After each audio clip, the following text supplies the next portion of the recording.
أعوذ بالله من الشيطان الرجيم بسم الله الرحمن الرحيم الحمد لله رب العالمين الصلاة والسلام على أشرف الأنبياء والمرسلين خاتم النبيين أبي القاسم محمد اللهم صل على محمد وعلى بيته الطيبين الطاهرين المعصومين الذين أذهب الله عنهم الرجس وطهرهم تطهيرا اللهم صل على محمد وعلى أما بعد السلام عليكم ورحمة الله وبركاته. Welcome to our daily Ramadan program. Inshallah, we'll get started with the recitation of Quran. Before that, let's recognize tonight's sponsors, Syed Kazim Hassan and family, Murtaza, I missed the name. Syed Kazim Hassan and family, Murtaza and Murtaza. Please remember their for me with the recitation of Surah Al-Fatiha.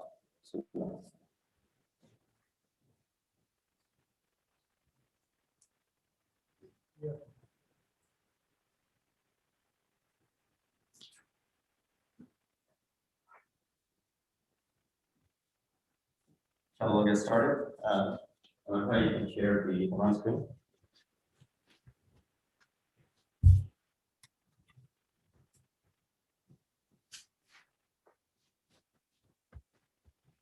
And I would request Rayan to start us off from the beginning of 11th juz. أعوذ بالله من الشيطان الرجيم بسم الله الرحمن الرحيم يعتذرون إليكم إذا رجعتم إليهم قل لا تعتذروا لن نؤمن لكم قد نبأنا الله من أخباركم وسيرى الله عملكم ورسوله ثم تردون إلى عالم الغيب والشهادة فينبئكم بما كنتم تعملون سيحلفون بالله لكم إذا انقلبتم إليهم لتعرضوا عنهم فأعرضوا عنهم إنهم رجس ومأواهم جهنم جزاء بما كانوا يكسبون يحلفون لكم لترضوا عنهم فإن ترضوا عنهم فإن الله لا يرضى عن القوم الفاسقين الأعراب أشد كفرا ونفاقا وأجدر ألا يعلموا حدود ما أنزل الله على رسوله والله عليم حكيم ومن الأعراب من يتخذ ما ينفق مغرما ويتربص بكم الدوائر عليهم دائرة السوء والله سميع عليم ومن الأعراب من يؤمن بالله واليوم الآخر ويتخذ ما ينفق قربات عند الله وصلوات الرسول ألا إنها قربة لهم سيدخلهم الله في رحمته إن الله غفور رحيم والسابقون الأولون من المهاجرين والأنصار والذين اتبعوهم بإحسان رضي الله عنهم ورضوا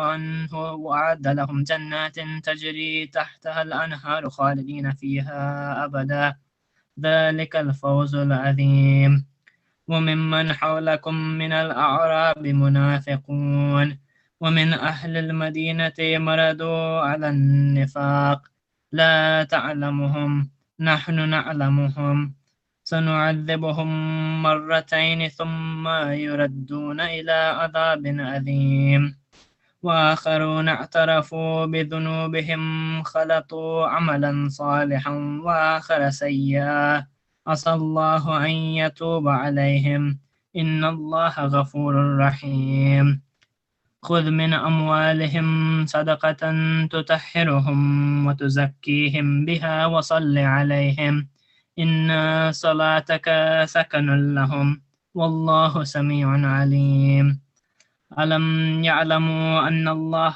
هو يقبل التوبة عن عباده ويأخذ الصدقات وأن الله هو التواب الرحيم وقل اعملوا فسيرى الله عملكم ورسوله والمؤمنون وستردون إلى عالم الغيب والشهادة فينبئكم بما كنتم تعملون وآخرون مرجون لأمر الله إما يعذبهم وإما يتوب عليهم والله عليم حكيم والذين اتخذوا مسجدا ضرارا وكفرا وتفريقا بين المؤمنين وإرصادا لمن حارب الله ورسوله من قبل وليحلفن إن أردنا إلا الحسنى والله يشهد إنهم لكاذبون لا تقم فيه أبدا لمسجد أسس على التقوى من أول يوم أحق أن تقوم فيه رجال يحبون أن يتطهروا والله يحب المتطهرين أفمن أسس بنيانه على تقوى من الله ورضوان خير أم من أسس بنيانه على شفا جرف حار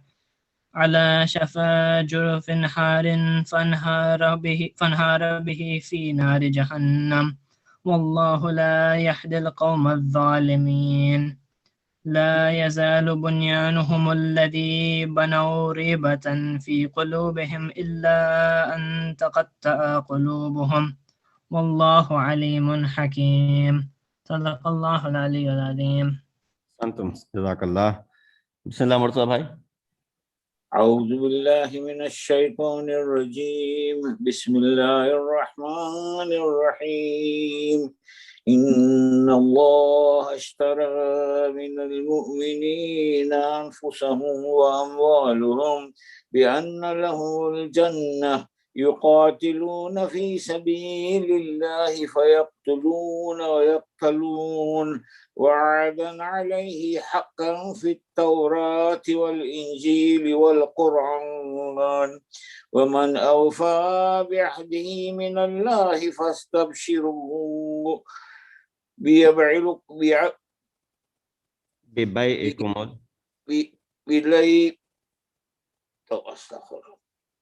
بليكم الذي باتعتم به وذلكم هو الفوز العظيم التائبون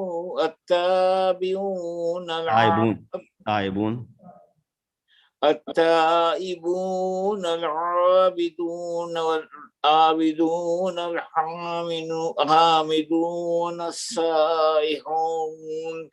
السائحون الراكعون والساجدون الامرون بالمعروف والناهون عن المنكر والحافظون لحدود الله وبشر المؤمنين ما كان لنبي والذين آمنوا أن يستغفروا للمشركين ولو كانوا أولي قربى من بعد ما تبين لهم أنهم أصحاب الجحيم وما كان استغفار إبراهيم لأبيه إلا عن موعدة وعدها إياه فلما تبين له أنه عدو لله تبرأ منه إن إبراهيم لأواه حليم وما كان الله ليضل قوما بعد إذ هداهم حتى يبين لهم ما يتقون إن الله بكل شيء عليم إن الله له ملك السماوات والأرض يحيي ويميت وما لكم من دون الله من ولي ولا نصير لقد تاب الله على النبي والمهاجرين والأنصار الذين اتبعوه في ساعة العسرة من بعد ما كاد يزيغ قلوب فريق منهم ثم تاب عليهم إنه بهم رؤوف رحيم. وعلى الثلاثة الذين خلفوا حتى إذا ضاقت عليهم الأرض بما رحبت وضاقت عليهم أنفسهم وظنوا أن لا ملجأ من الله إلا إليه ثم تاب عليهم ليتوبوا إن الله تواب رحيم. صدق الله العلي العظيم. Antum jazakumullah. Very quickly, just few ayat that just passed that were recited.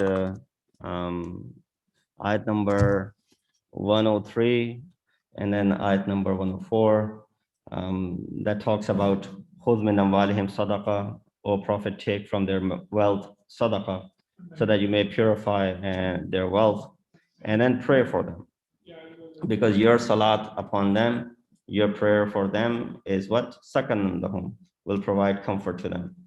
And then the very next ayah talks about alam ya'lamu anna Allāha wa yaqbalu tawbah. Do you not know that Allah is the one who receives the tawbah and an ibadi wa ya'khudhu sadaqat, and it is Allah who receives the sadaqat from his servants. So this sadaqah and this tawbah is being received. Now tawbah being received by Allah, understood, but sadaqat is also being received by Allah subhanahu wa ta'ala. So when you help someone, it is actually landing in the hand of Allah subhanahu wa ta'ala. That's what this ayat stands for. And the very next ayah also is very important. قُلِ اعْمَلُوا فَسَيَرَ اللَّهُ عَمَلَكُمْ وَرَسُولَهُ وَالْمُؤْمِنُونَ. Do whatever actions you want. قُلْ, tell them, O Prophet, اعْمَلُوا, do all the actions you want. Anything that you do, فَسَيَرَ اللَّهُ عَمَلَكُمْ, Allah will see your action. So nothing is hidden from Allah. So that's understood. وَرَسُولَهُ, Rasul will see your action. Now that's might be difficult for some people to understand. We believe that Prophet sees everything. And then wal-mu'minun, and mu'minun, they see the action. So if by that definition, you and I call ourselves to be mu'min, right? Do we see the actions of others? Did you see what I did all day long? Did I see what you did all day long? Do we have any knowledge? Unless, of course, we are surveilling someone, then that's another story. But even if you're surveilling me, but still what's inside my heart, you're unaware of that. So the tafsir says Allah is understood in this ayat, that Allah sees the action. Prophet is understood from this ayat, the Prophet sees the action. Mu'min is not you and I. It's got to be someone else. So the mu'min is referred to as imams over here. Imams are the ones who receive this knowledge, and they're the ones who are made aware. And in the the 12 imams that we have, and 12th one, our imam of time, he receives this information. He sees the actions that are performed by the people. There's also discussion about in ayat number 107 about Masjid-e-Ali, that this was masjid which was erected by the munafiqun, and the purpose behind it was to not so much a very honorable purpose, and their purpose and schemes were behind it to fail Islam and to attack and whatnot. So Allah subhanahu wa ta'ala ordered Rasulullah, he went ahead and he destroyed this masjid. So this was the masjid called Masjid-e-Ali. And then Allah subhanahu wa ta'ala said, masjid that is erected from the very first day on taqwa, from the very first day, and people stand in it, who purify themselves, who love standing in it, that's the masjid which Allah subhanahu wa ta'ala wants to see, not a masjid which is Masjid-e-Ali. And the last ayah that I want to talk about over here, before I let the reciter go. In fact, that ayah is coming up later on. So, Bismillah, Mahdi bhai. أعوذ بالله من الشيطان الرجيم بسم الله الرحمن الرحيم يا أيها الذين آمنوا اتقوا الله وكونوا مع الصادقين ما كان لأهل المدينة ومن حولهم من الأعراب أن يتخلفوا عن رسول الله ولا يرغبوا بأنفسهم عن نفسه ذلك بأنهم لا يصيبهم ظمأ ولا نصب ولا مخمصة في سبيل الله ولا يطعون موطئا يغيظ الكفار ولا ينالون من عدو نيلا إلا كتب لهم به عمل صالح إن الله لا يضيع أجر المحسنين ولا ينفقون نفقة صغيرة ولا كبيرة ولا يقطعون واديا إلا كتب لهم ليجزيهم الله أحسن ما كانوا يعملون وما كان المؤمنون لينفروا كافة فلولا نفر من كل فرقة منهم طائفة ليتفقهوا في الدين وينذروا قومهم إذا رجعوا إليهم لعلهم يحذرون يا أيها الذين آمنوا قاتلوا الذين يلونكم من الكفار وليجدوا فيكم غلظة واعلموا أن الله مع المتقين وإذا ما أنزلت سورة فمنهم من يقول أيكم زادته هذه إيمانا فأما الذين آمنوا فزادتهم إيمانا وهم يستبشرون وأما الذين في قلوبهم مرض فزادتهم رجسا إلى رجسهم وماتوا وهم كافرون أفلا يرون أنهم يفتنون في كل عام مرة أو مرتين ثم لا يتوبون ولا هم يذكرون وإذا ما أنزلت سورة نظر بعضهم إلى بعض هل يراكم من أحد ثم انصرفوا صرف الله قلوبهم بأنهم قوم لا يفقهون لقد جاءكم رسول من أنفسكم عزيز عليه ما أنتم حريص عليكم بالمؤمنين رؤوف رحيم فإن تولوا فقل حسبي الله لا إله إلا هو عليه توكلت وهو رب العرش العظيم صدق الله العلي العظيم. Before I request Heather Bhai, just very quickly, a couple of ayat I want to explain. Ayat number 114 and 113 talks about that مَا كَانَ لِلنَّبِيِّ وَالَّذِينَ آمَنُوا أَن يَسْتَغْفِرُوا لِلْمُشْرِكِينَ, that it was not appropriate for Prophet and Mu'mineen to pray for mushrikeen, to go ahead and ask for their forgiveness. وَلَوْ كَانُوا أُولِي قُرْبَى, even if they were their relatives, family members. There were a lot of people who were family members of Rasulullah who did not believe. They were mushrikeen. Afterward, مَا تَبَيَّنَ لَهُمْ أَنَّهُ أَصْحَابُ الْجَحِيمِ. And then similarly, Allah then gives an example. وَمَا كَانَ اسْتِغْفَارُ إِبْرَاهِيمَ لِأَبِيهِ إِلَّا عَنْ مَوْعِدَةٍ وَعَدَهَا إِيَّهُ فَلَمَّا تَبَيَّنَ لَهُ أَنَّهُ عَدُوٌّ لِلَّهِ تَبَرَّأَ مِنْهُ. That the istighfar that Ibrahim ﷺ did for his uncle Azar. So of course we mentioned that it says Abi, but it refers to uncle, as Mufassirin have mentioned, because we believe that a Nabi cannot be from the progeny of someone who's mushrik. So his father, who was not mentioned, this is his uncle who's been mentioned, Azar. It's Quran mentioned. So Hazrat Ibrahim, out of being relative to him, made istighfar for him. But of course, when he found out that he was enemy of Allah, he says, "Annahu aduwwan lillahi tabarra minhu." He did tabarra from him.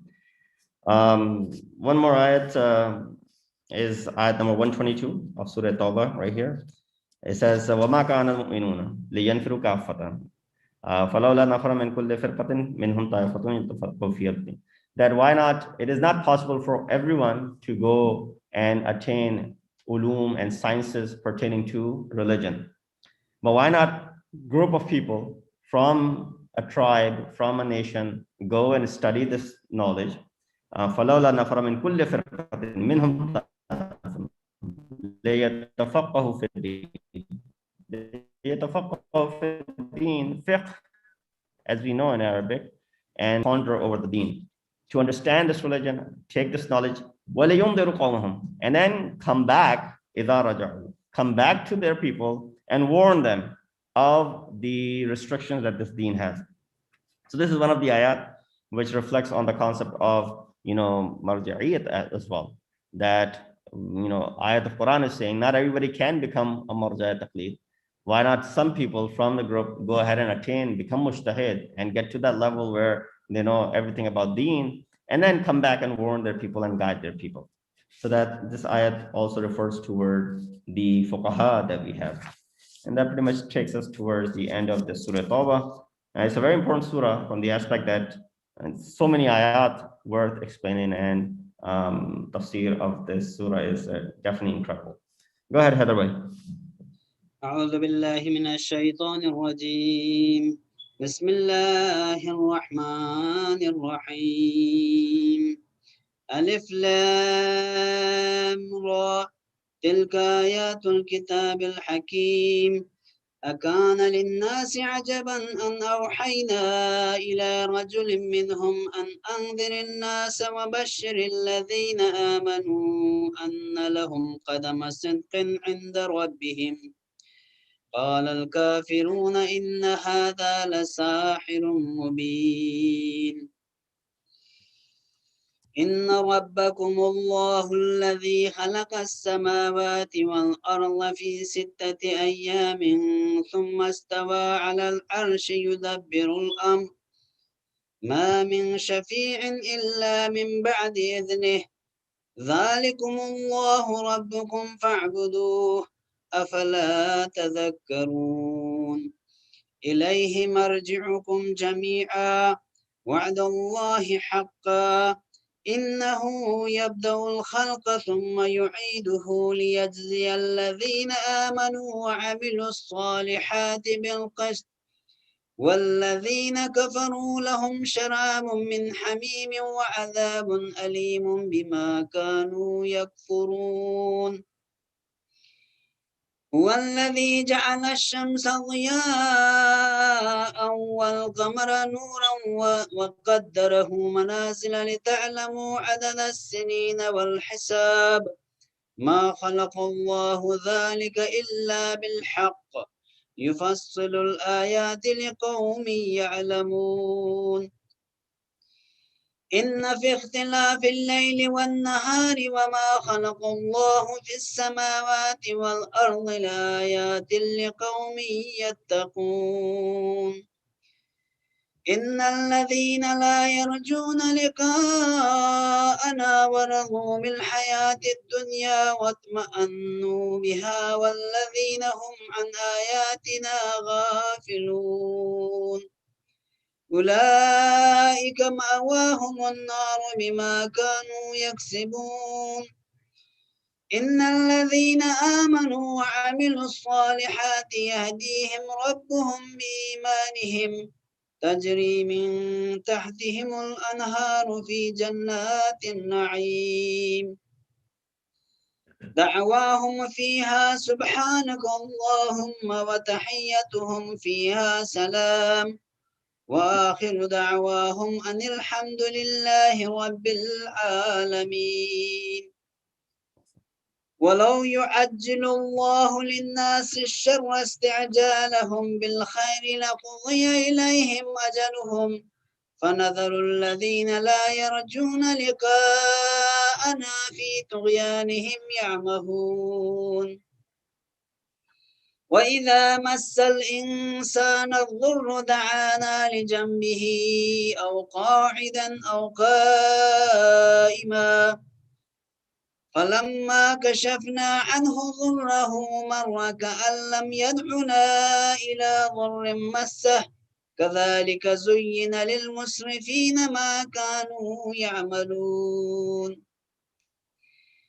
ولقد أهلكنا القرون من قبلكم لما ظلموا وجاءتهم رسلهم بالبينات وما كانوا ليؤمنوا كذلك نجزي القوم المجرمين ثم جعلناكم خلائف في الأرض من بعدهم لننظر كيف تعملون وإذا تتلى عليهم آياتنا بينات قال الذين لا يرجون لقاء نأتي بقرآن غير هذا أو بدله قل ما يكون لي أن أبدله من تلقاء نفسي إن أتبع إلا ما يوحى إلي إني أخاف إن عصيت ربي عذاب يوم عظيم قل لو شاء الله ما تلوته عليكم ولا أدراكم به فقد لبثت فيكم عمرا من قبله أفلا تعقلون فمن أظلم ممن افترى على الله كذبا أو كذب بآياته إنه لا يفلح المجرمون ويعبدون من دون الله ما لا يضرهم ولا ينفعهم ويقولون هؤلاء شفعاؤنا عند الله قل أتنبئون الله بما لا يعلم في السماوات ولا في الأرض سبحانه وتعالى عما يشركون وما كان الناس إلا أمة واحدة فاختلفوا ولولا كلمة سبقت من ربك لقضي بينهم فيما فيه يختلفون ويقولون لولا أنزل عليه آية من ربه فقل إنما الغيب لله فانتظروا إني معكم من المنتظرين صدق الله العلي العظيم. Ahmed bhai, you want to read? بسم الله. أعوذ بالله من الشيطان الرجيم. بسم الله الرحمن الرحيم. وإذا أذقنا الناس رحمة من بعد ضراء مستهم إذا لهم مكر في آياتنا قل الله أسرع مكرا إن رسلنا يكتبون ما تمكرون هو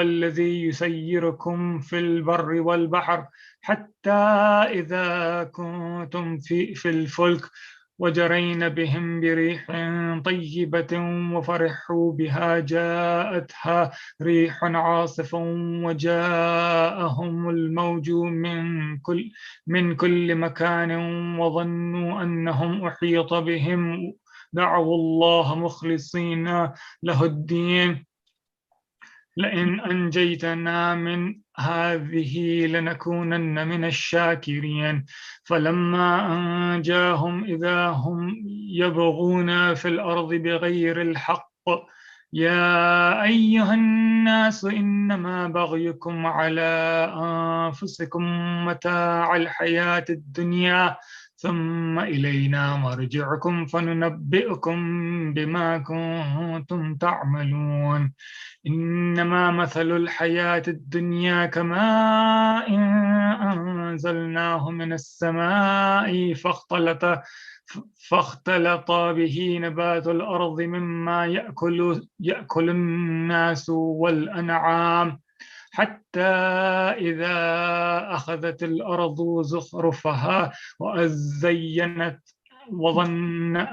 وأظن أهلها أنهم قادرون عليها أتاها أمرنا ليلا أو نهارا فجعلناها حصيدا كأن لم تغنى بالأمس كذلك نفصل الآيات لقوم يتفكرون والله يدعو إلى دار السلام ويهدي من يشاء إلى صراط مستقيم للذين أحسنوا الحسنى وزيادة ولا يرحق وجوههم فتروا ولا ذلة أولئك أصحاب الجنة هم فيها خالدون والذين كسبوا السيئات جزاء سيئة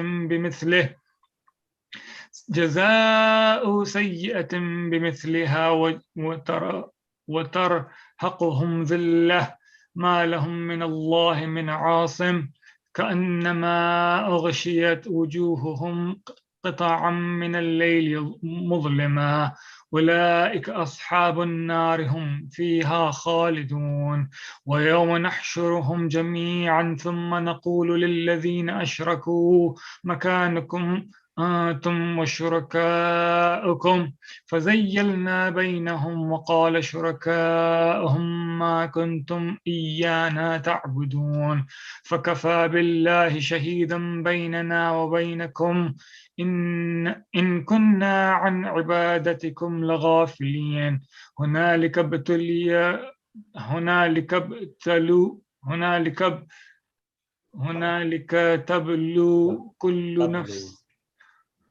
هنالك تبلو كل نفس ما أسلفت وردوا إلى الله مولاهم الحق وضل عنهم ما كانوا يفترون قل من يرزقكم من السماء والأرض أم من يملك السمع والأبصار ومن يخرج الحي من الميت ويخرج الميت من الحي ومن يدبر الأمر فسيقولون الله فقل أفلا تتقون صدق الله العلي العظيم. بسم الله الرحمن الرحيم وذلكم الله ربكم الحق فماذا بعد الحق إلا ضلال فأنى تصرفون كذلك حقت كلمة ربك على الذين فسقوا أنهم لا يؤمنون قل هل من شركائكم من يبدأ الخلق ثم يعيد قل الله يبدأ الخلق ثم يعيده فأنا تؤفكون قل هل من شركائكم من يهدي إلى الحق قل الله يهدي للحق فمن يهدي إلى الحق أحق أن يتبع أما لا يهدي إلا أن يهدى فما لكم كيف تحكمون وما يتبع أكثرهم إلا ظنا إن الظن لا يغني من الحق شيئا إن الله عليم بما يفعلون وما كان هذا القرآن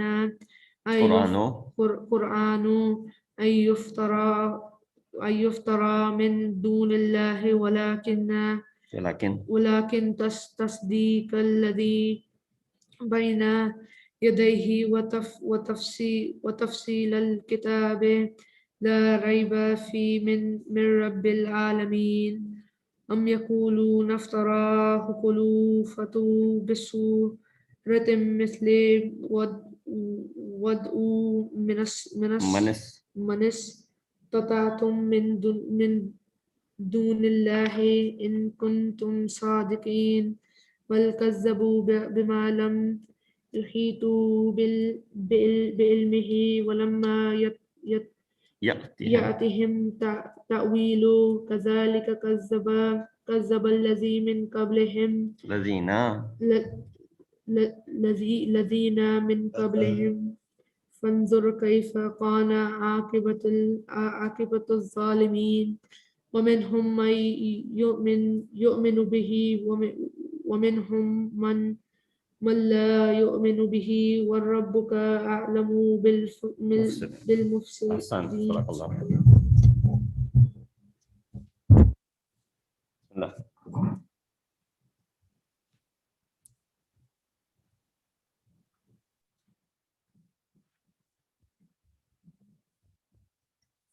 أعوذ بالله من الشيطان الرجيم. بسم الله الرحمن الرحيم. وإن كذبوك فقل لي عملي ولكم عملكم أنتم بريئون مما أعمل وأنا بريء مما تعملون.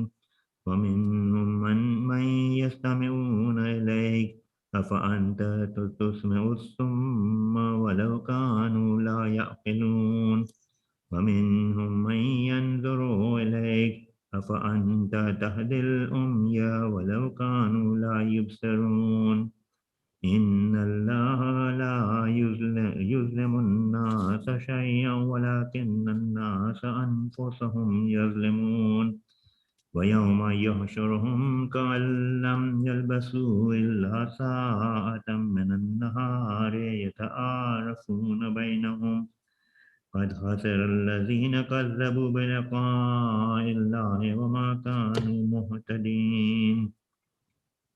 وإما نرينك بعض الذين نعدهم أو نتوفينك فإلينا مرجعهم ثم الله شهيد على ما يفعلون.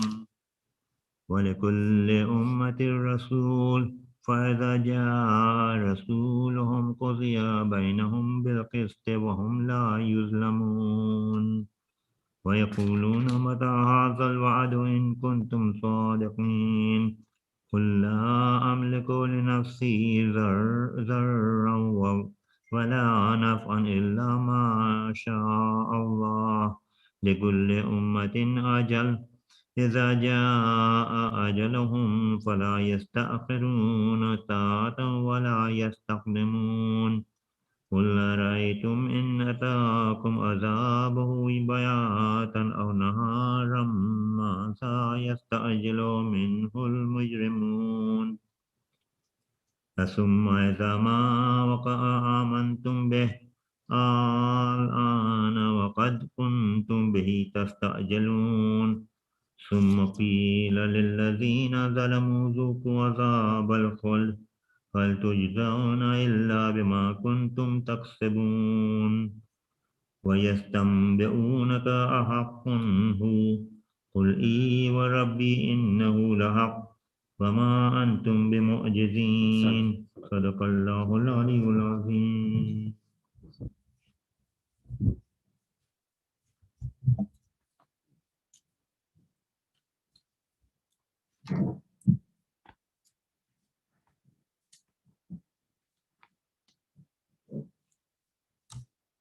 أعوذ بالله من الشيطان الرجيم. بسم الله الرحمن الرحيم. ولو أن لكل نفس ظلمت ما في الأرض لافتدت به وأسروا الندامة لما رأوا العذاب وقضي بينهم بالقسط وهم لا يظلمون. ألا إن لله ما في السماوات والأرض ألا إن وعد الله حق ولكن أكثرهم لا يعلمون. ويحيي ويميت وإليه ترجعون. يا أيها الناس قد جاءتكم موعظة من ربكم وشفاء لما في الصدور وهدى ورحمة للمؤمنين. قل بفضل الله وبرحمته فبذلك فليفرحوا هو خير مما يجمعون. قل أرأيتم ما أنزل الله لكم من رزق فجعلتم منه حراما وحلالا قل الله أذن لكم أم على الله تفترون. وما ظن الذين يفترون على الله الكذب يوم القيامة إن الله لذو فضل على الناس ولكن أكثرهم لا يشكرون صدق الله العلي العظيم اللهم صل على محمد وآل محمد. We've talked about Surah Tawbah pretty much as we went along, so I won't mention much in it. The next surah that is being discussed in this 11th juz is Surah Yunus. In Surah Yunus, there are four main discussions. First is the discussion about Tawheed. So the reiteration of the Malikiyat, the Raziqiyat, and the Khaliqiyat of Allah subhanahu wa ta'ala, that He's the Khaliq, that He's the Malik, that He's the one who is created.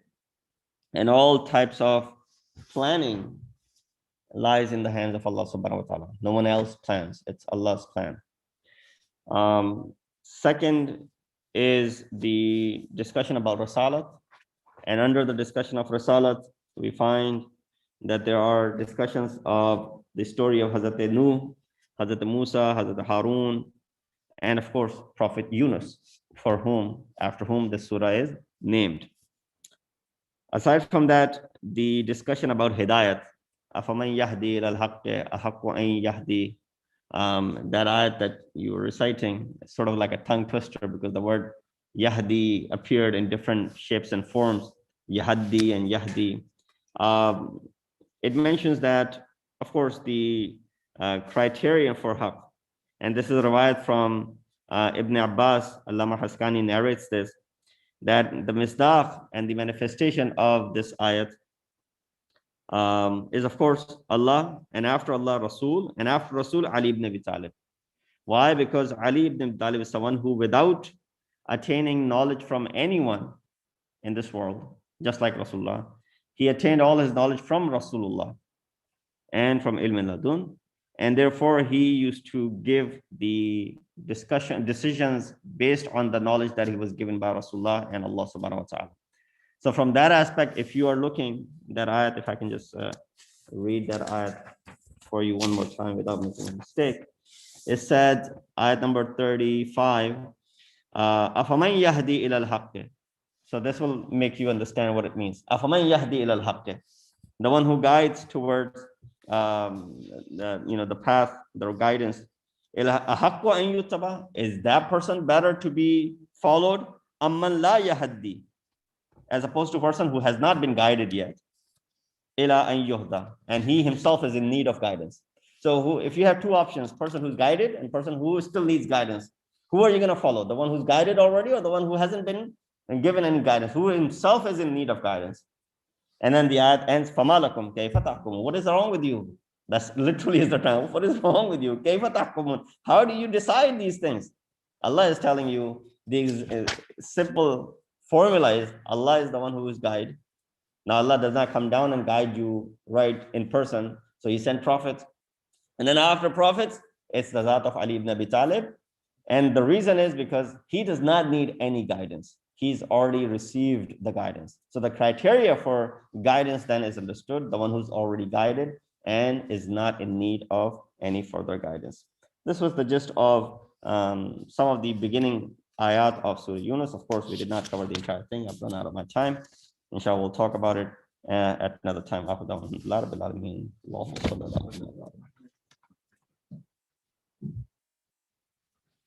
You said it, right?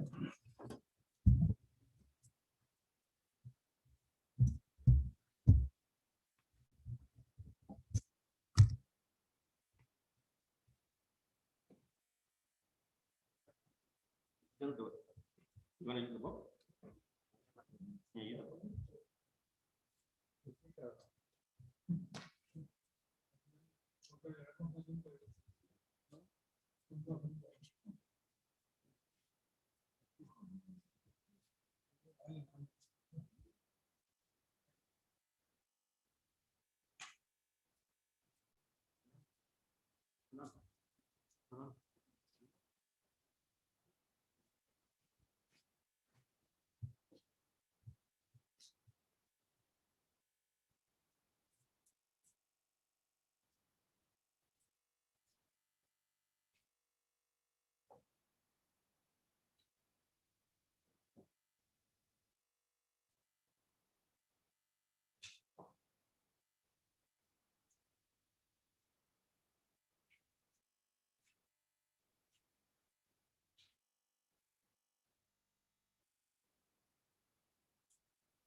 You're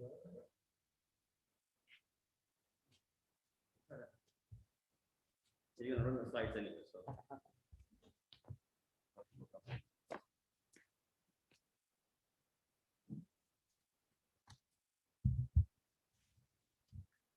اللهم صل على محمد وآل محمد.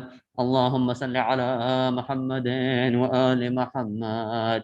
بسم الله الرحمن الرحيم.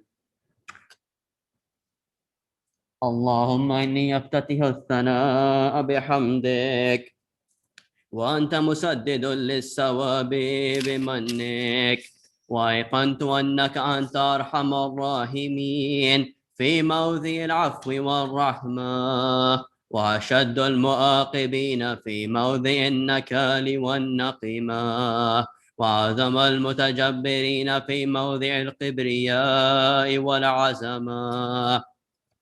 اللهم أذنت لي في دعائك ومسألتك، فاسمع يا سميع مدحتي، واجب يا رحيم دعوتي، واكل يا غفور عثرتي.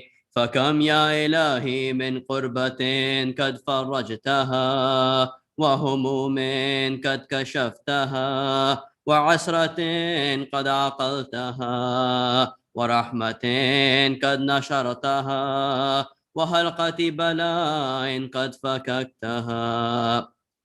الحمد لله الذي لم يتخذ صاحبة ولا ولدا، ولم يكن له شريك في الملك، ولم يكن له ولي من الذل، وكبره تكبيرا. الله أكبر، الله أكبر، الله أكبر. اللهم صل على محمد. الحمد لله بجميع محامده كلها، على جميع نعمه كلها. الحمد لله الذي لا مضاد له في ملكه، ولا منازع له في أمره. الحمد لله الذي لا شريك له في خلقه، ولا شبيه له في عظمته.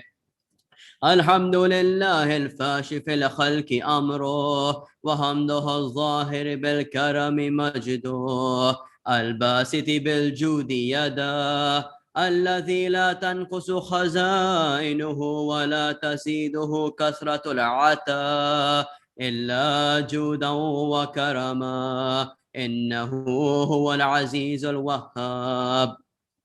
اللهم إني أسألك قليلا من كثير، مع حاجة إليه عزيمة، وغناك عنه قديم، وهو عندي كثير، وهو عليك سهل يسير.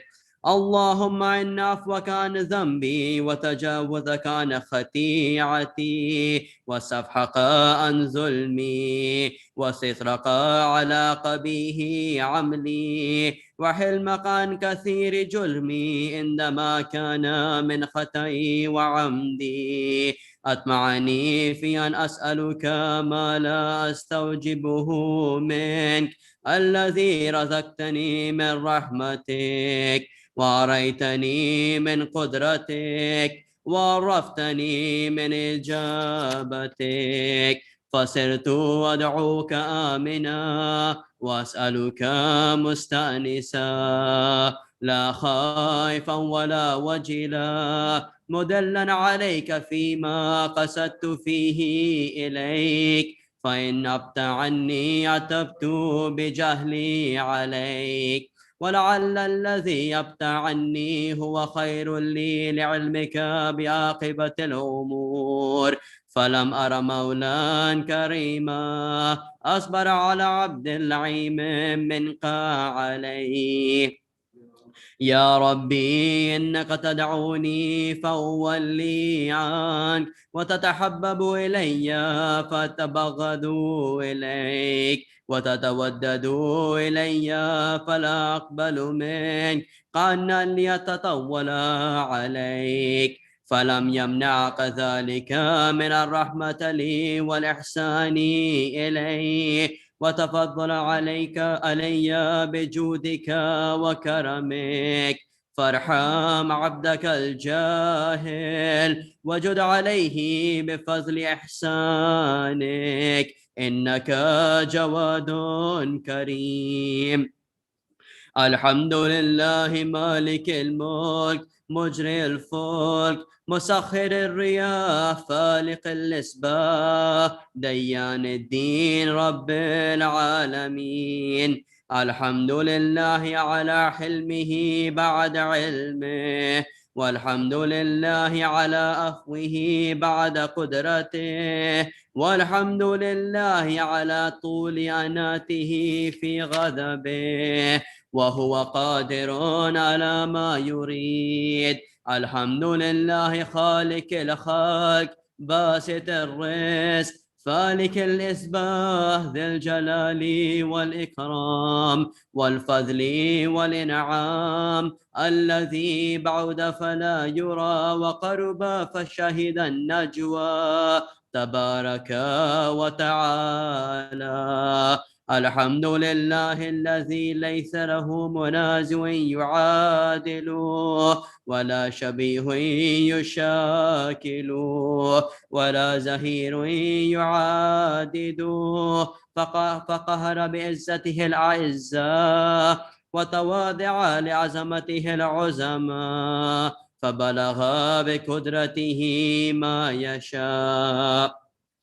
الحمد لله الذي يحبني حين أنادي ويستر علي كل عورة وأنا أعصيه، ويعزم النعمة علي فلا أجازي، فكم من موهبة حنية قد أعطاني وعزيمة مخوفة قد كفاني وبهجة مونقة قد أراني، فأثني عليه حامدا وأذكره مسبحا.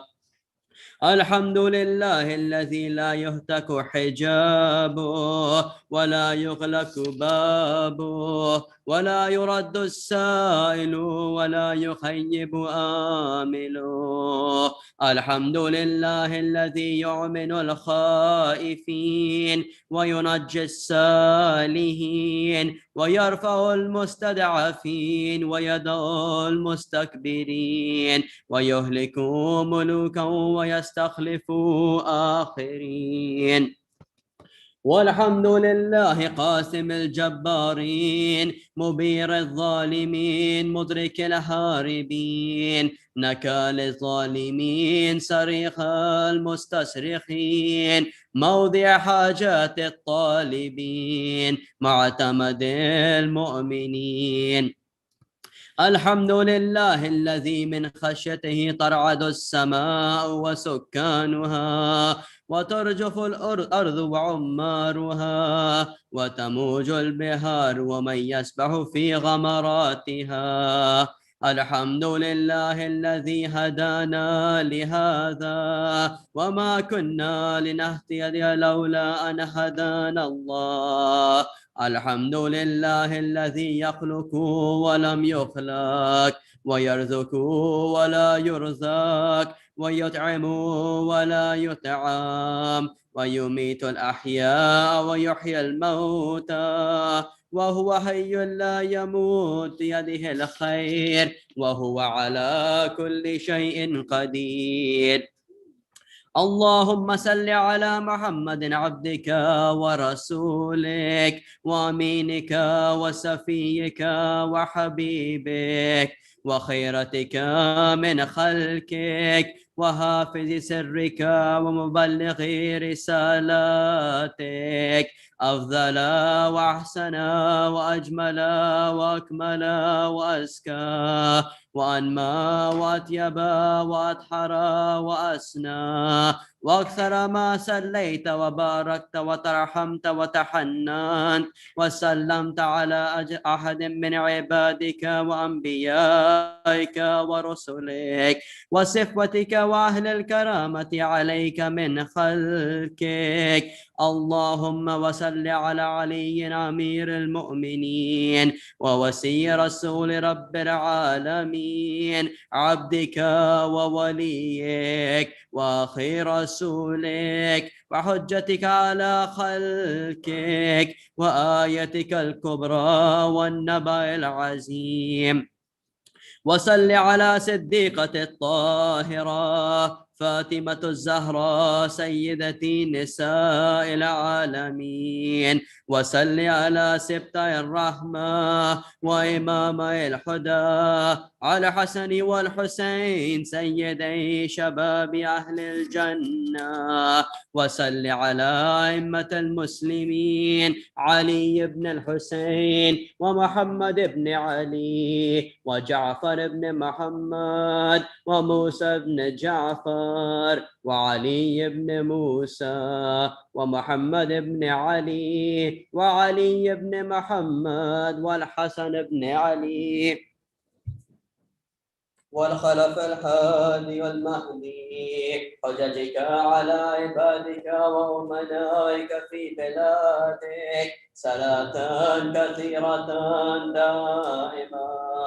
اللهم وصل على ولي أمرك القائم المعمل والعدل المنتظر وحفظه بملائكتك المقربين وأيده بروح القدس يا رب العالمين.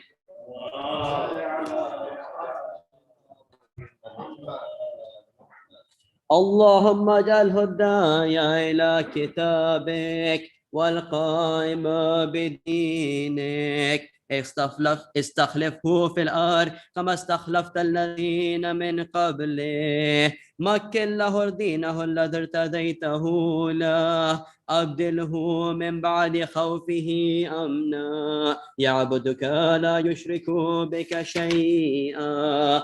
اللهم أعزه وأعزز به، وانصره وانتصر به، وانصره نصرا عزيزا، وافتح له فتحا يسيرا، واجعل له من لدنك سلطانا نصيرا. اللهم أزهر به دينك وسنة نبيك حتى لا يستخفي بشيء من الحق مخافة عهد من الخلق. اللهم إنا نرغب إليك في دولة كريمة تعز بها الإسلام وأهله، وتذل بها النفاق وأهله، وتجعلنا فيها من الدعاة إلى طاعتك والقادة إلى سبيلك، وترزقنا بها كرامة الدنيا والآخرة. اللهم ما عرفتنا من الحق فحملنا، وما قصرنا عنه فبلغنا. اللهم المم به شعثنا، واشعب به صدعنا، وارتق به فتقنا، وكثر به قلتنا، وعزز به ذلتنا، واغن به عائلنا، واكث به عن مغرمنا، واجبر به فقرنا، وسد به خلتنا، ويسر به عسرنا، وبيد به وجوهنا، وفك به أسرنا، وانجه به طالبتنا، وانجز به مواعيدنا، واستجب به دعوتنا، وعتنا به سؤلنا، وبلغنا به من الدنيا والآخرة آمالنا، وعاتنا به فوق رغبتنا يا خير المسؤولين، يا خير المسؤولين وأوسع المعطين. اشف به صدورنا، واسب به غيظ قلوبنا، واهدنا به لما اختلف فيه من الحق بإذنك، إنك تهدي من تشاء إلى صراط مستقيم.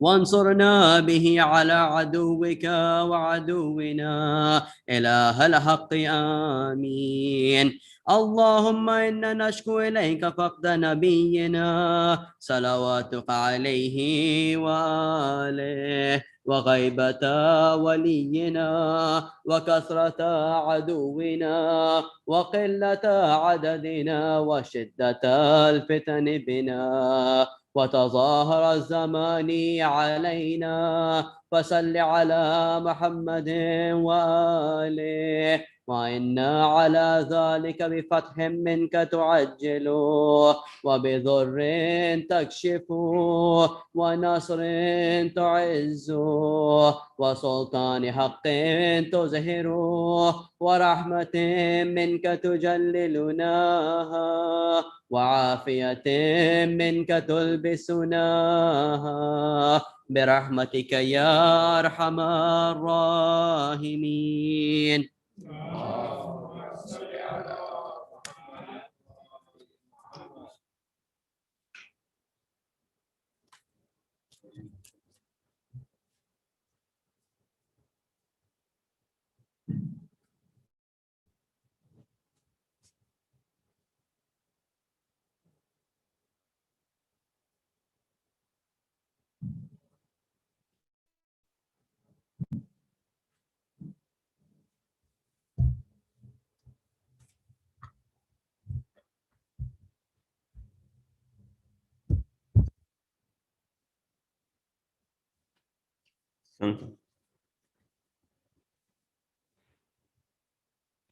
أعوذ بالله من الشيطان الرجيم بسم الله الرحمن الرحيم الحمد لله رب العالمين والصلاة والسلام على أشرف الأنبياء والمرسلين خاتم النبيين بالقاسم محمد اللهم صل على محمد وأهل بيته الطيبين الطاهرين المعصومين الذين أذهب الله عنهم الرجس وطهرهم تطهيرا اللهم صل على محمد. أما بعد فقد قال الله تبارك وتعالى وقوله الحق وهو أصدق القائلين بسم الله الرحمن الرحيم وإذا حييتم بتحية فحيوا بأحسن منها أو ردوها صلوات بيجي محمد وآل محمد. Before I begin, let's quickly recognize the sponsors for tonight's program. It is the family of Syed Kazim Hassan and family, and Murtaza and Munazza Rizvi. Please recite a Surah Fatiha for their deceased relatives as well as your own deceased relatives. Also, request for a recitation of Surah Fatiha for Marhum Syed Ali Rizvi, who passed away earlier today in Chicago. Surah Fatiha. إياك نعبد وإياك نستعين اهدنا الصراط المستقيم صراط الذين أنعمت عليهم غير المغضوب عليهم ولا الضالين اللهم صل على محمد وآل محمد. Say get heat on it. Yeah. Holy one. Sallu ala Muhammad wa ali Muhammad. Allahumma salli ala Muhammad wa ali. The verse that I recited is from Surah Nisa, verse number 86, continuing with our discussion on these du'as that we recite on daily basis in the month of Ramadan, on each day. So on this 11th day, the dua that we are taught by the Holy Prophet, Hazrat Muhammad Mustafa sallallahu alaihi wasallam,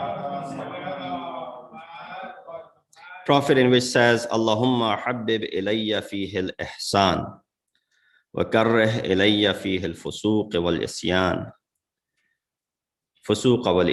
wa harrim alayya fihi al-sakhata wal-nayran bi'awnika ya ghiyath al-mustaghithin. O Allah, on this day, make me love goodness. Ihsan is roughly translated as goodness over here, but I guess majority of you understand the word ihsan better.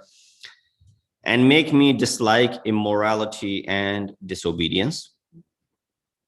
And bar me from anger and fire of hell by your help, O the helper of those who seek assistance. You see that the discussions that we can derive from this dua, short dua, 4 lines, 3 main topics are being mentioned. Number 1, loving goodness and good doing, ihsan. Second, abhorrence from wickedness and disobedience. And third, protection from the wrath of the hellfire. Now, many of these discussions are repeated, so I won't go in the discussions that we've already talked about. But the main topic here is of ihsan, which Rasulullah is mentioning. That make me amongst those who love doing good, those who are good doers, doers of good, and those who do ihsan to others.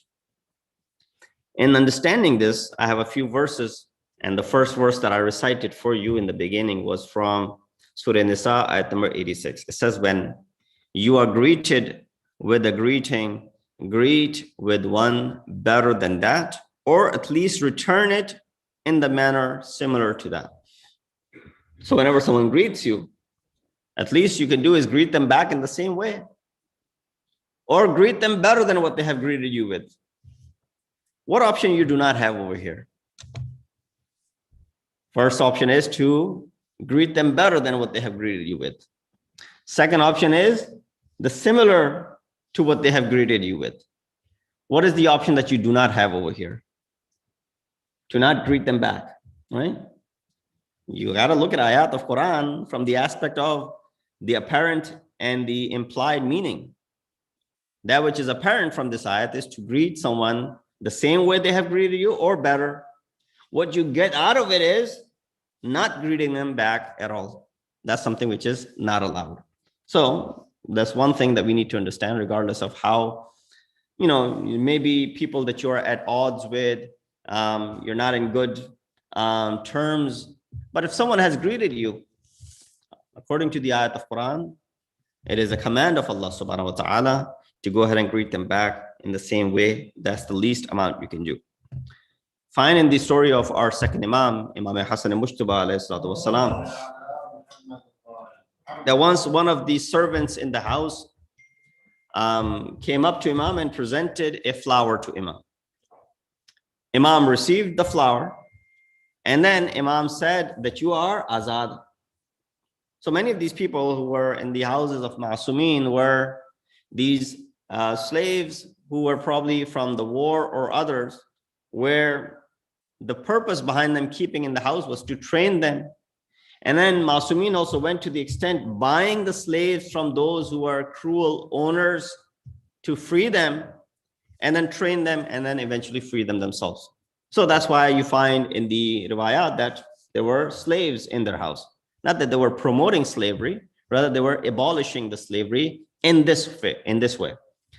So Imam received this flower from this Kaniz, this servant in the house, and Imam said, you are free. One of the companions who was there said to Imam, because if you realize, and how do we put a monetary value on it, that these days, we understand the concept of having servants who serve you. But this is not just a servant. You are sort of like an owner of this person. You are Maulā, and they are your abd. And from that aspect, you understand when you break a fast in the month of Ramadan, the first kafara is to what? Free a slave, which of course does not apply in our time because there isn't anything like that. So the second kafara, then the second best thing you can do is to fast for 60 days. And then the third best thing you can do is to feed 60 people. That is the lowest of the three. So gradually Allah subhanahu wa ta'ala is making it easy for you. So having a slave and to be able to, free it, it was a big deal. It wasn't something ordinary that people would normally do. So right away, this person who was sitting with Imam said, Imam, just on the fact that this person gave you a flower, you freed them, you're setting bad standard, right? Then people will expect us to do the same thing. Imam recited this ayat. Imam said, Allah subhanahu wa ta'ala says in Quran, وَإِذَا حُيِّيتُم بِتَحِيَّةٍ, when someone is greeting you, this person did not come and say, Salamun alaikum. This person presented a flower. He said, when someone greets you, greet them better than what they have done to you.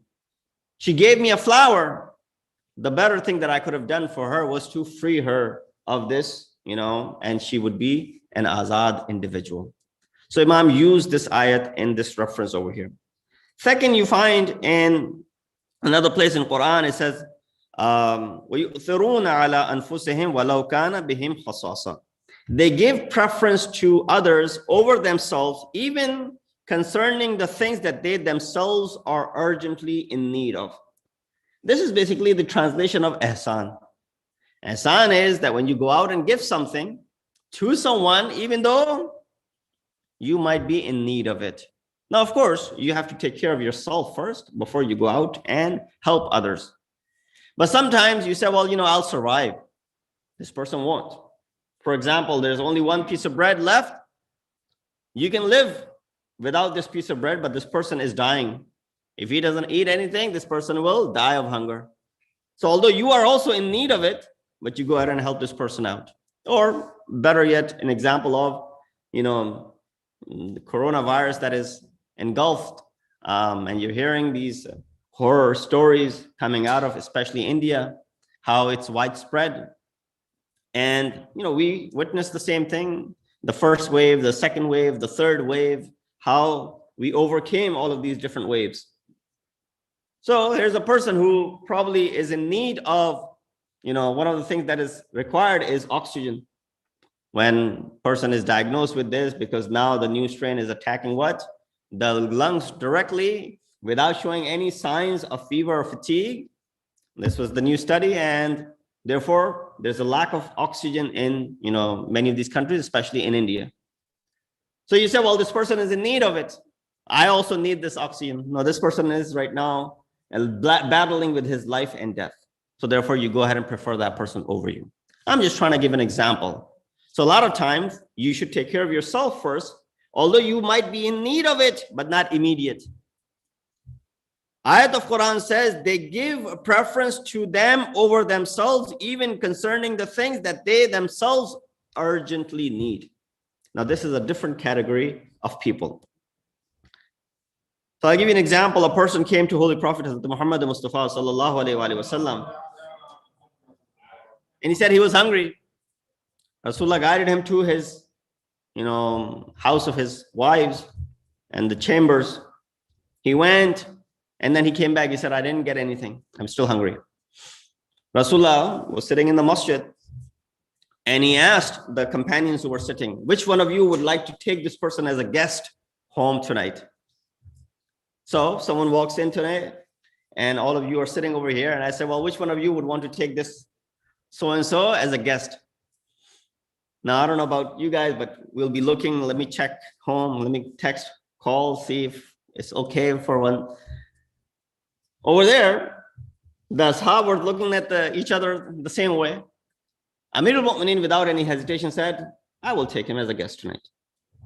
Imam Ali knows what's in the house, knows his own, house and his family and their needs. But he says, Allah tawakkul, I'll take this person home. I'm sure there's something there to feed this man. Imam takes him, makes him a guest, comes home, asks Janab Sayyida, what do we have for food? She said, not much, enough for the kids to eat. Imam said, put the kids to sleep and then bring the food to this room and lower the light or lower the lamp. And so she did that. Imam brought this guest into that room. It was, mildly dark over there, sat down. There was a sufra, there was a dastarkhan, and whatever amount of food that they had, little for the kids, it was presented. Imam pretended he was eating. He's making the noise as if he's eating and drinking. That man ate without any hesitation, because if he knew that there was little food, he would have said, no, please, I don't want to be bothersome over here. You should go ahead and eat.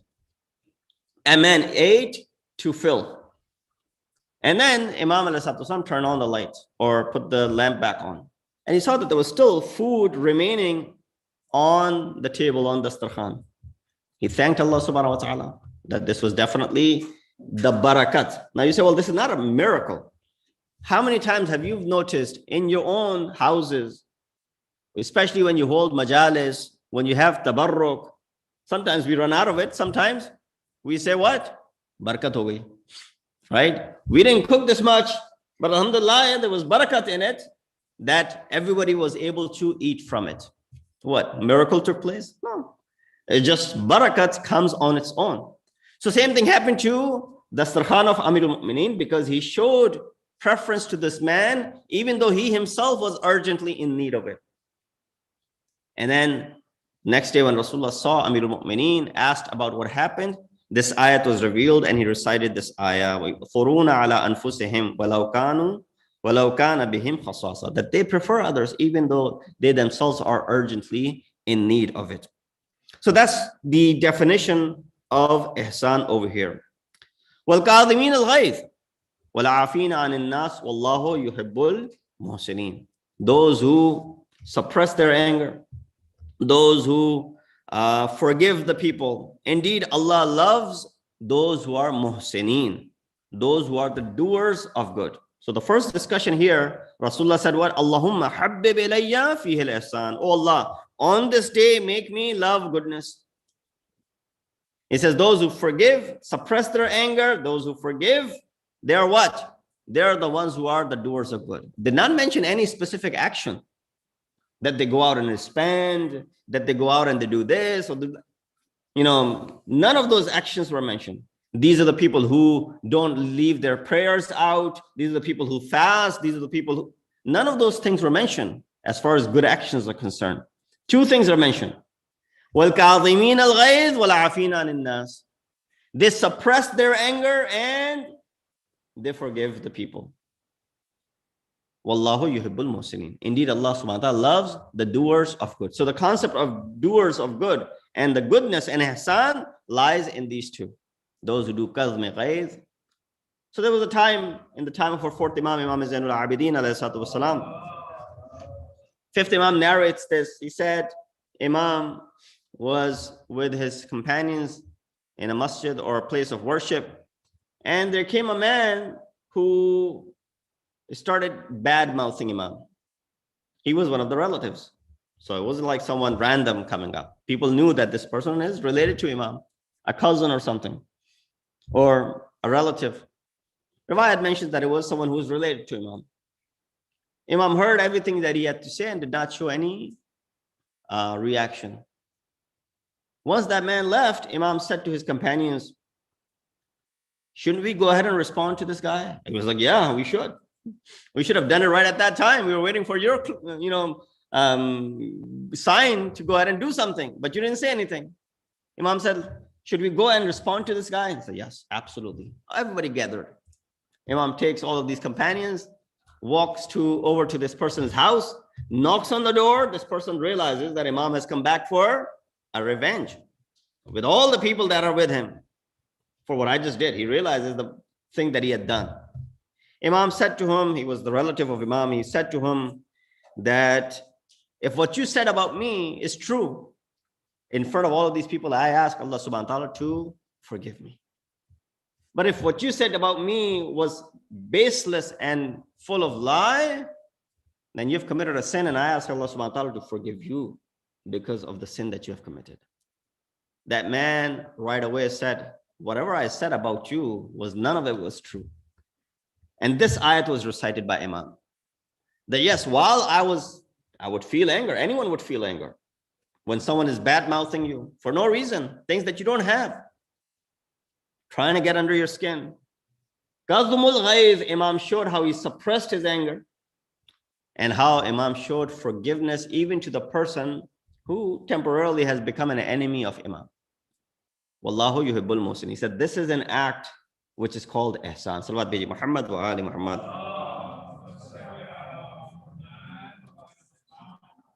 Poet said, Tariqat bejuz khidmat khalq nis.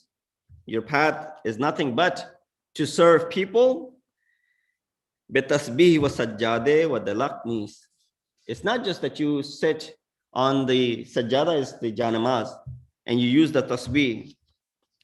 Rahenek mardan azadagir cho istadei daste uftade begir. It says the path of those who are nek mardan, those who are the righteous doers of good deeds, is that because you're standing, grab a hold of a person who's sitting down. That means when they're in need, you should go ahead and give a hand to them, lend a hand to them.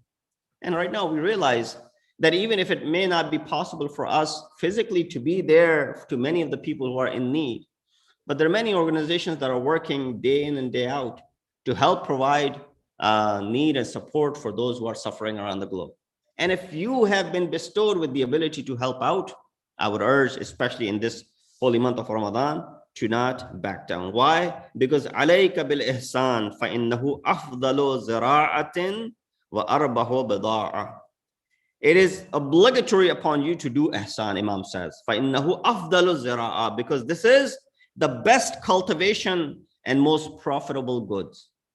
The best thing that you can cultivate in the ground and sow in the ground for tomorrow, this is ihsan. Imam said, bil ihsani tughmadu dhunub. Why? It comes back to you. It helps you. With this ihsan, with this kindness, with this act of goodness, tughmadu dhunub. Your sins are concealed by it. Ghamada means to cover something, to conceal something. So if by doing this, my sins are being covered up, my sins are being concealed by Allah subhanahu wa ta'ala, then what could be a better thing than that? We see that in the call of Amir al-Mu'mineen Ali ibn Abi Talib alayhi salatu wasalam, he said, Ra'asul imani al-ihsanu ila nas. Ra'asul iman. Whenever this sort of istilah is used, you've heard this istilah, this terminology at places such as sabr to iman is like the head to the body. What is the duty of the head? Ra'as is the head, right? So if a person loses his head, then there's nothing really remaining in the body. So ra'as of everything, because ra'as, the head, is on top of the body, not on the bottom, and so integral that without this, a person is not recognizable, and nor is he alive. So everything, when it's being referred to as the ra'as, as the head of something, and even we use that in English, this is the head of this department. This is the head of, for example, this thing. Head, it means that it is the actual and the original. Imam says, Ra'asul imani al-ihsanu ila nas.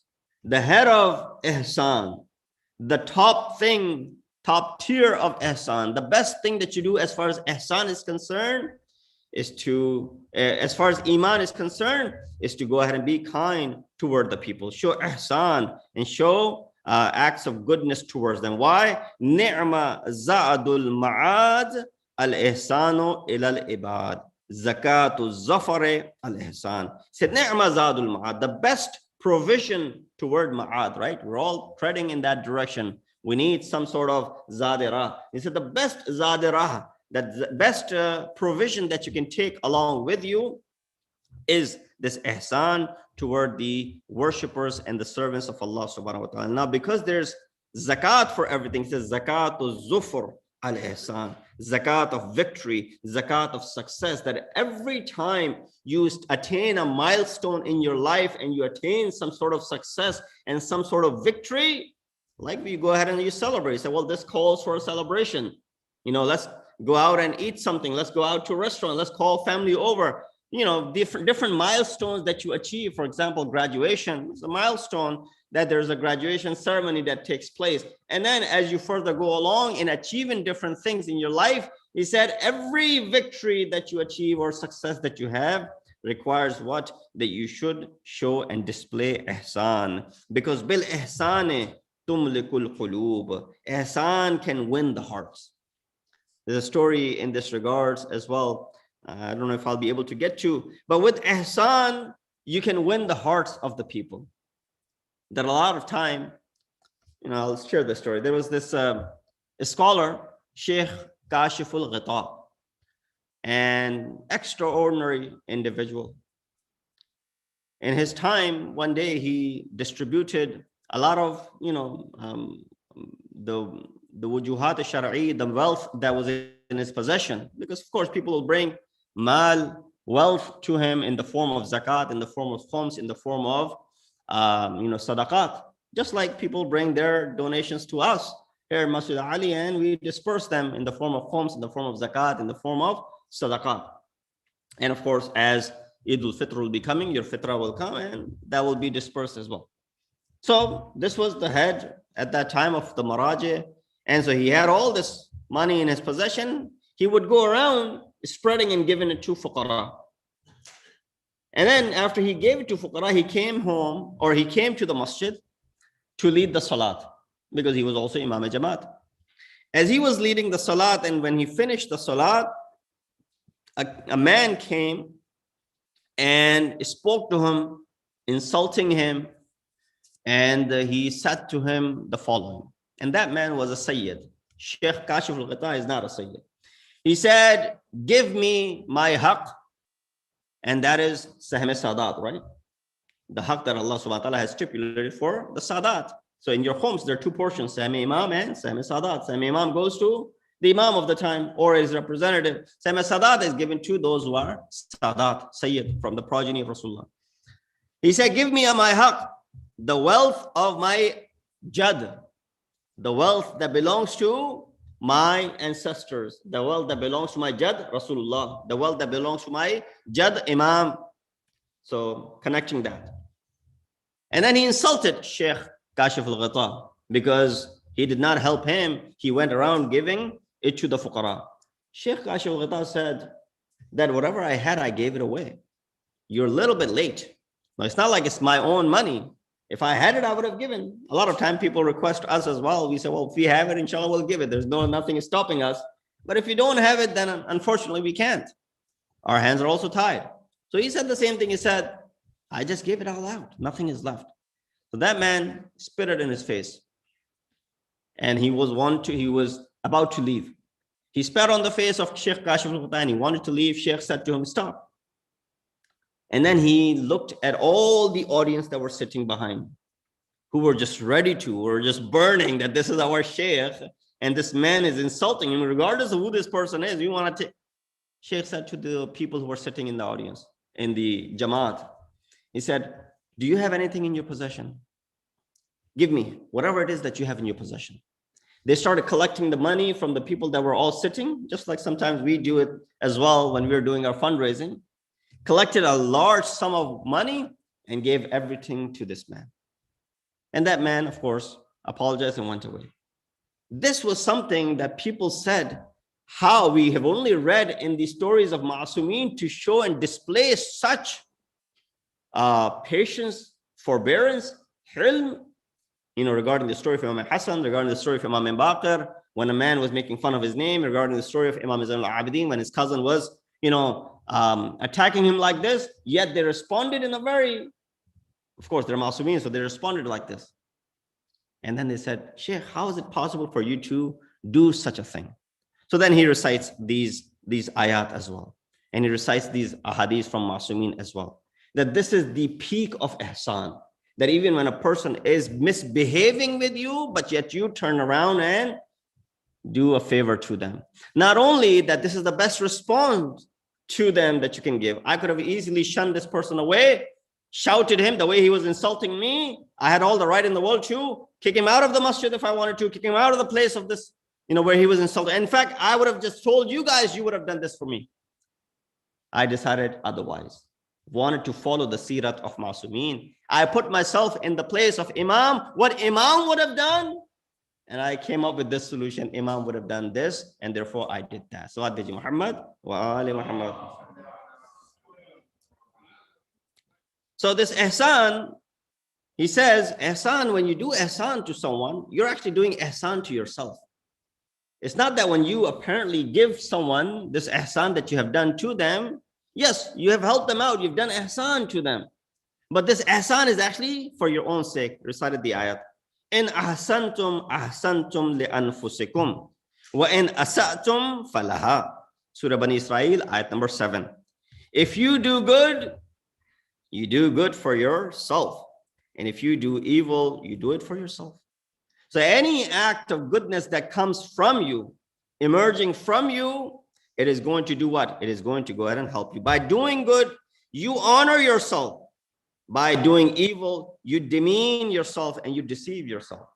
So when you are doing good, you're actually honoring yourself. And there are thamarat and there are fawaid that could be grabbed from it. I'll conclude with this beautiful tradition from a Ma'asum who says, Yabna Jundab, al-mashi fi hajati akhihe kas-sa'i baina as-safa wal-marwa.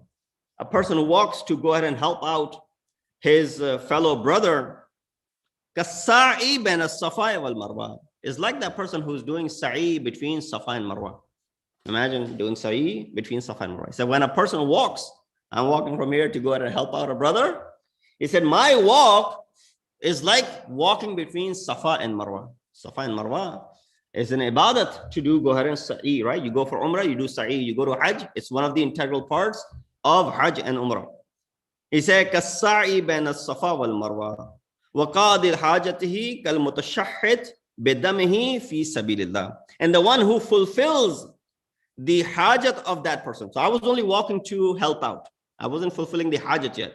The act of walking was what walking between Safa and Marwa. But if I go ahead and fulfill the hajat of that person and relieve him of the need that this person had, he said, وَكَالْ مُتَشَحِّدْ بِدَمِهِ فِي سَبِيلِ اللَّهِ يَوْمَ بَدْرٍ وَأُحُدٍ. This person is like someone who shed his blood and who was covered in his own blood after being martyred in the battle of Badr and Uhud. So as if you took part in the battles of Badr and Uhud alongside Rasulullah, and you were martyred and you were covered in your own blood. وَمَا عَذَّبَ اللَّهُ أُمَّةً إِلَّا عِنْدَ استهانتهم بحقوق فقراء إخوان. He said Allah subhanahu wa ta'ala will not send adhab on people unless people disregarded the fuqara of their community and did not take care of the rights of those people. This is again a reminder of how sometimes we neglect as far as our duty is to go ahead and help out those who are in our surrounding. We ask Allah subhanahu wa ta'ala to give us the tawfiq and ability to make ihsan to be a part of our life, that on every step of the way, whatever the opportunity strikes and announces itself to us, presents itself, we are ready and we say labbaik and we help out. Wa akhiru da'wana alhamdulillahi rabbil alameen. Allahumma.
أعوذ بالله من الشيطان اللعين الرجيم بسم الله الرحمن الرحيم إن الله وملائكته يصلون على النبي يا أيها الذين آمنوا صلوا عليه وسلموا تسليما.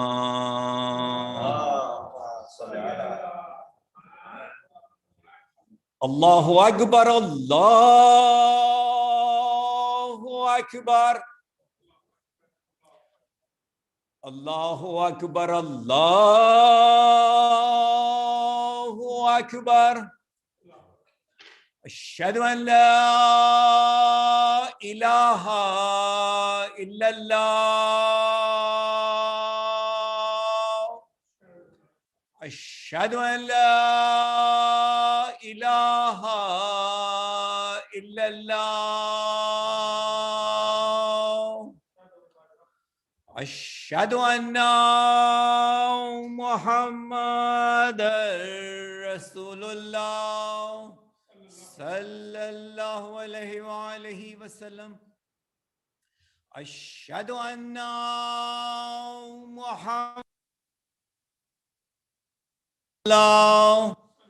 صلى الله عليه وآله وسلم. أشهد أن أمير المؤمنين وإمام المتقين عليا ولي الله. أشهد أن أمير المؤمنين وإمام المتقين عليا حجة الله. حي على حي على السلام. حي على الفلاح. حي على الفلاح. حي على خير العمل. حي على خير العمل. الله أكبر الله أكبر. لا إله إلا الله. لا إله إلا الله. اللهم أجلتم بدارنا النصارى والسجان والأديان وجلي من قبر نبيك محمد مستقرا وقرارا برحمتك يا أرحم الراحمين.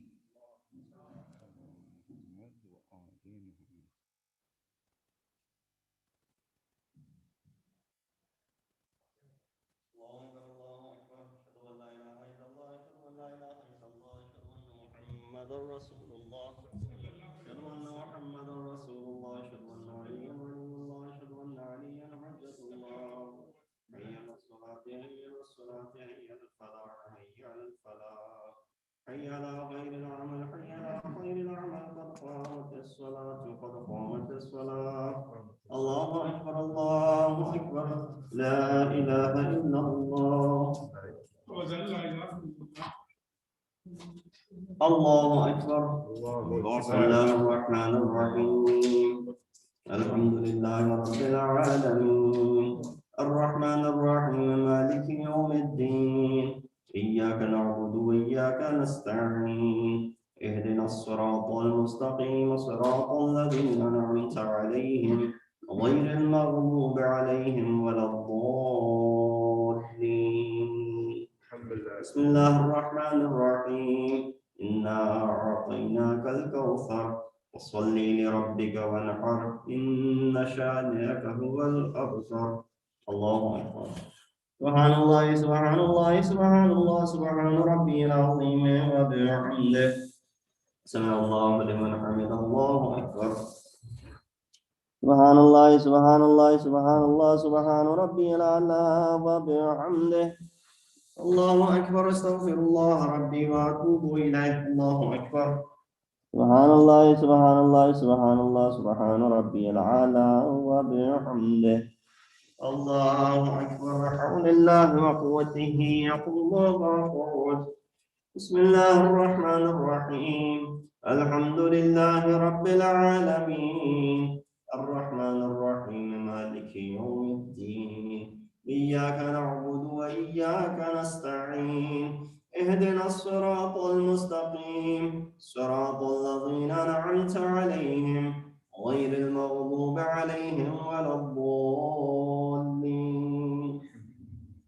بسم الله الرحمن الرحيم قل هو الله أحد الله الصمد لم يلد ولم يولد ولم يكن له كفوا أحد ذلك الله ربي الله أكبر اللهم صل على محمد وآل محمد ربنا آتنا في الدنيا حسنة وفي الآخرة حسنة وقنا عذاب النار بجاه محمد وآله الأطهار الله أكبر سبحان الله سبحان الله سبحان الله سبحان ربي العظيم وبحمده سمع الله لمن حمد الله أكبر سبحان الله سبحان الله سبحان الله سبحان ربي الأعلى وبحمده الله أكبر أستغفر الله ربي وأتوب إليه الله سبحان الله سبحان الله سبحان الله سبحان ربي الأعلى وبحمده الله أكبر الحمد لله أشهد أن لا إله إلا الله وحده لا شريك له وأشهد أن محمدا عبده ورسوله اللهم صل على محمد وآل محمد بحول الله وقوته يقوم ويقعد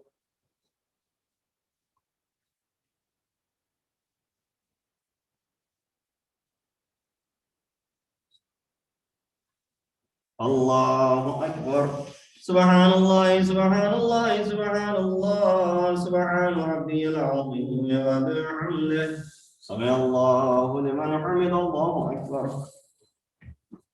سبحان الله سبحان الله سبحان الله سبحان ربي الأعلى وبحمده الله أكبر أستغفر الله ربي وأتوب إليه الله سبحان الله سبحان الله سبحان الله سبحان ربي الأعلى وبحمده يا لطيف ارحم عبدك الضعيف الله أكبر الحمد لله أشهد أن لا إله إلا الله وحده لا شريك له وأشهد أن محمدا عبده ورسوله اللهم صل على محمد وآل محمد السلام عليك أيها النبي ورحمة الله وبركاته السلام علينا وعلى عباد الله الصالحين السلام عليكم ورحمة الله وبركاته الله أكبر الله أكبر الله أكبر اللهم صل على محمد وآل محمد بسم الله الرحمن الرحيم إن الله وملائكته يصلون على النبي يا أيها الذين آمنوا صلوا عليه وسلموا تسليما اللهم صل على محمد وآل محمد اللهم صل على محمد وآل محمد اللهم صل على محمد وآل محمد تسبيح فاطمة الزهراء سلام الله عليها.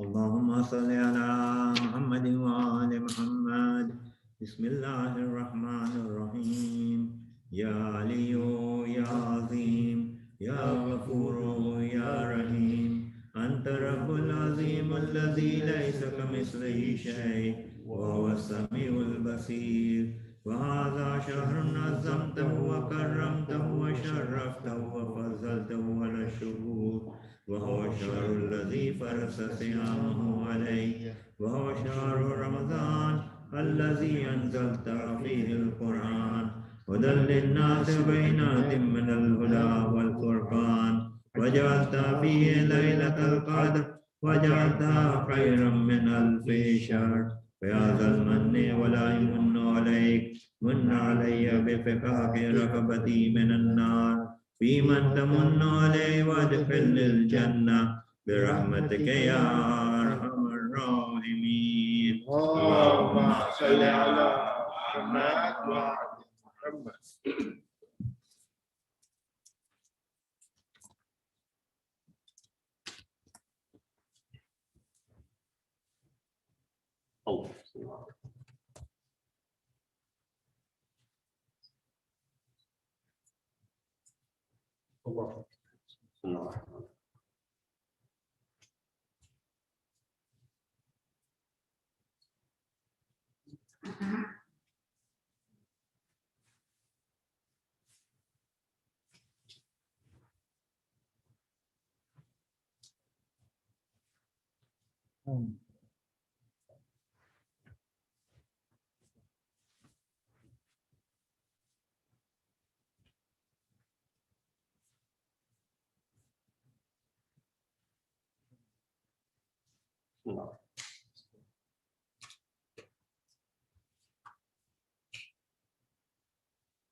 الله أكبر الله أكبر أشهد أن لا إله إلا الله أشهد أن لا إله إلا الله أشهد أن محمدا رسول الله أشهد أن محمدا رسول الله أشهد أن عليا ولي الله أشهد أن عليا حجة الله حي على الصلاة حي على الصلاة حي على الفلاح حي على الفلاح حي على خير العمل حي على خير العمل قد قامت الصلاة قد قامت الصلاة الله أكبر لا إله إلا الله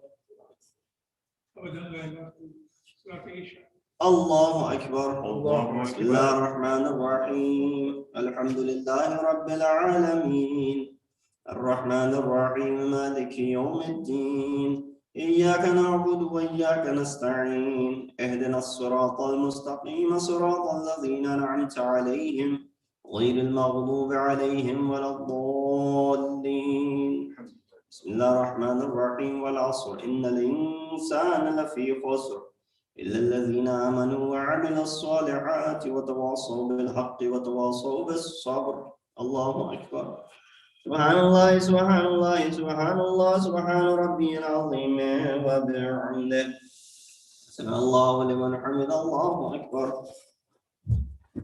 سبحان الله سبحان الله سبحان الله سبحان ربي الأعلى وبحمده الله أكبر أستغفر الله ربي وأتوب إليه الله أكبر سبحان الله سبحان الله سبحان الله سبحان ربي الأعلى وبحمده الله أكبر بحول الله وقوته يقوم ويقعد بسم الله الرحمن الرحيم الحمد لله رب العالمين الرحمن الرحيم مالك يوم الدين إياك نعبد وإياك نستعين اهدنا الصراط المستقيم صراط الذين أنعمت عليهم غير المغضوب عليهم ولا الضالين بسم الله الرحمن الرحيم قل هو الله أحد الله الصمد لم يلد ولم يولد ولم يكن له كفوا أحد ذلك الله ربي اللهم صل على محمد وآل محمد. ربنا اغفر لي ولوالدي وللمؤمنين يوم يقوم الحساب.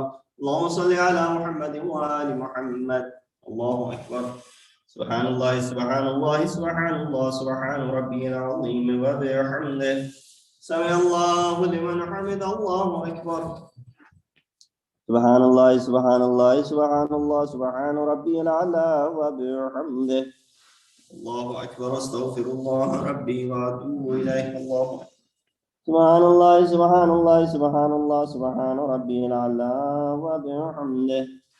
الله أكبر. الحمد لله. أشهد أن لا إله إلا الله وحده لا شريك له وأشهد أن محمدا عبده ورسوله. اللهم صل على محمد وآل محمد.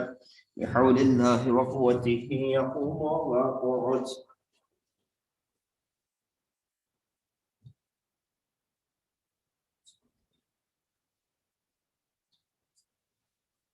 الله أكبر. سبحان الله سبحان الله سبحان الله سبحان ربي العظيم وبحمده. سمع الله لمن حمد. الله أكبر. سبحان الله سبحان الله سبحان الله سبحان ربي الأعلى وبحمده. الله أكبر. أستغفر الله ربي وأتوب إليه. الله سبحان الله سبحان الله سبحان الله سبحان ربي الأعلى وبحمده. الله أكبر. بحول الله وقوته يقوم ويقعد.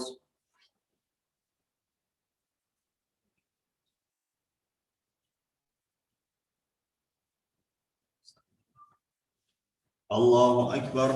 سبحان الله سبحان الله سبحان الله سبحان ربي العظيم وبحمده. سمع الله لمن حمد. الله أكبر.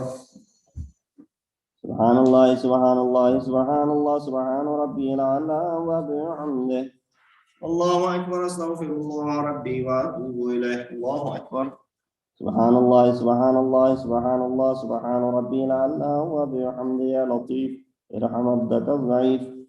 الله أكبر. الحمد لله. أشهد أن لا إله إلا الله وحده لا شريك له وأشهد أن محمدا عبده ورسوله. اللهم صل على محمد وآل محمد. السلام عليك أيها النبي ورحمة الله وبركاته. السلام علينا وعلى عباد الله الصالحين. السلام عليكم ورحمة الله وبركاته. الله أكبر. الله أكبر. الله أكبر.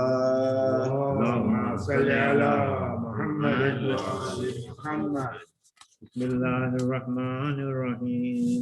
إن الله وملائكته يصلون على النبي يا أيها الذين آمنوا صلوا عليه وسلموا تسليما. اللهم صل على محمد وآل محمد. اللهم صل على محمد وآل محمد.